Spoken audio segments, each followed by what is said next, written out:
And I'm pleased to say that joining us now from lockdown in Spain is Gareth Bale. Gareth, first of all, thanks so much for joining us. Look, we're over here in the UK where we've been on lockdown now for a few weeks ourselves, but crucially people are still allowed to go out and exercise. And it's been an even harsher lockdown for you in Spain, hasn't it? How have you found it?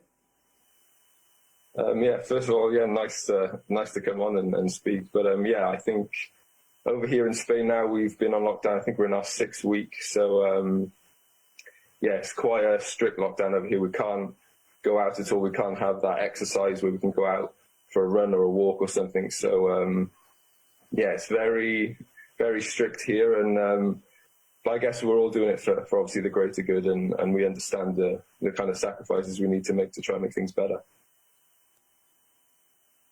How regular has the interaction been with either the rest of the Real squad or with the manager or with the coaching staff to kind of keep everyone fit and ticking over? What are they getting you to do?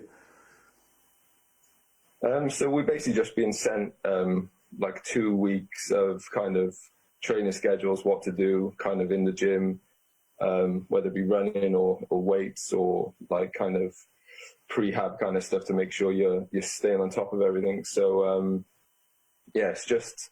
we've had a few, obviously, team Zoom calls like we're doing now. So, they're in regular contact and just trying to kind of keep us ticking over at a certain level. So when we do have to go back, or if we go back, then we're kind of not at too bad a level where we can just kick on quickly and get on into the season.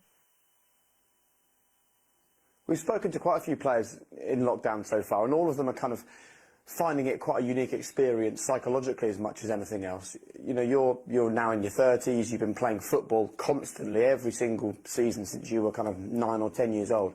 How strange has it been for you just to have nothing to do for a period in terms of football? And I'm just sort of wondering how you've coped with that psychologically. I feel like I think everyone, you kind of have to look at the positives.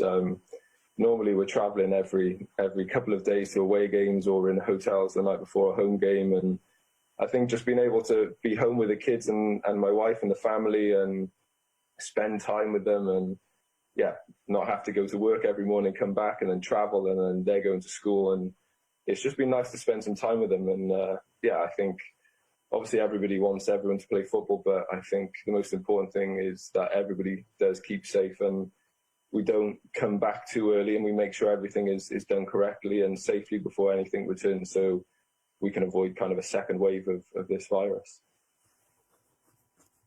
Yeah, you're absolutely right. Are your kids too young for you to be a sort of strict school teacher? I'm not sure what age they are. No, my oldest is doing obviously 5 days a week of homeschooling. My wife's braving it and doing pretty much most of it and doing an incredible job, I may say. So it's been difficult doing the homeschooling, as where the other two are kind of running around screaming, playing, and my eldest is having to sit there and do her work, so she finds that very frustrating. But it's just one of the things we have to do, and we have to make sure she's keeping on top of her education, and my wife's doing an incredible job of that. Well done to her. Homeschool teachers across the world, not just across the country, doing an amazing job at the moment. I want to talk to you a bit about football. Absolutely, because we've just seen the first leg of the Spurs Ajax semi-final from last season. Obviously, you played Ajax. It wasn't a great night for Real Madrid, but what a brilliant team they had last season. There was sort of something special about that young Ajax side last year, wasn't there? Yeah, definitely. And I think when we played them, I don't really think we expected them to be as good as they were, and how organised and how good football they played. They just kind of knew where everybody was on their team and what they had to do, what their roles were. And in the first leg, I think we were lucky to get the win, to be honest. But the second leg, they put on a real good show and shocked the world, really, not just us. So they had a fantastic team last year, and they were very unlucky not to get into the final, I think. And in your sort of debrief, which you would have had afterwards, was it the organisation that you kind of put your finger on when you looked at why they did so well against you? I haven't really looked back at it too much, to be honest. And we tend to, when we lose, we kind of just carry on and try and forget about defeats, we normally worry about ourselves. So yeah, we didn't really have too big of a debrief on it. We still had the league and everything to go for last year, but yeah, I think it was one of those things that the other team were just better over the 2 legs, and they deserved to go through. And I'm not saying you've been spoilt since you've gone to Madrid, but you have played in the semi-finals and beyond every single season since you've been there. So that must have been a bit of a strange experience, actually, for you to watch these incredible matches unfold and these big finals, everyone talking about it, and you not being involved. Did you still sit down and watch them on the telly, or did you try and avoid them? Yeah, as you said, we're normally going right to the end, and or at least the semi-finals. So yeah, it was a bit strange not being there last year. But yeah, of course, I think everybody loves tuning in to watch the Champions League finals, and obviously Tottenham were there, so I had a very keen interest and was hoping they would get to the final like they did. And yeah, obviously some great matches, especially in the semi-finals. And yeah, obviously for us Tottenham fans, it was a bit disappointing in the final, but I think you have to look at the bigger picture. They did great to get there, and yeah, made a good account of themselves. Absolutely. And when you look back on your Champions League wins, which one really stands out for you, if it's possible to pick one? You know, is it the first one, that amazing goal against Liverpool? Is it playing a final and winning the trophy in your home city of Cardiff?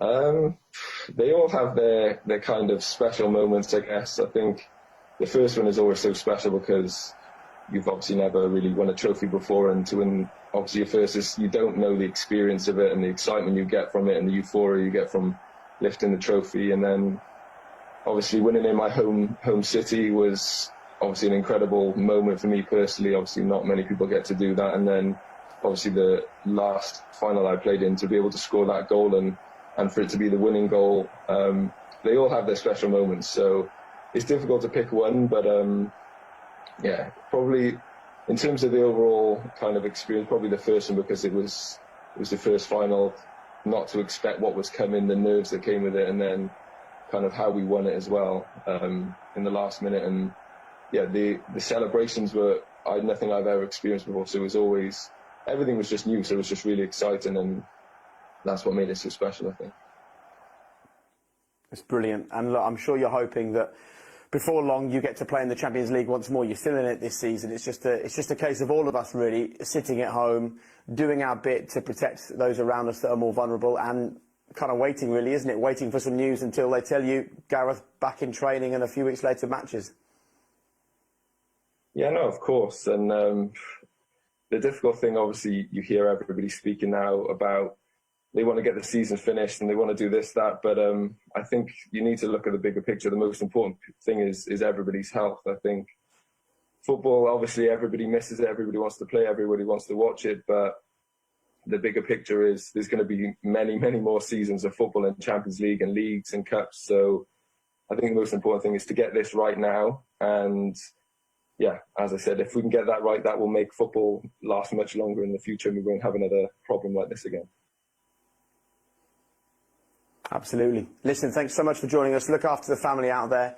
Stay safe on lockdown in Spain, and we really appreciate you taking the time this evening to pop on and join us, reflecting on your old football club and a competition that you love.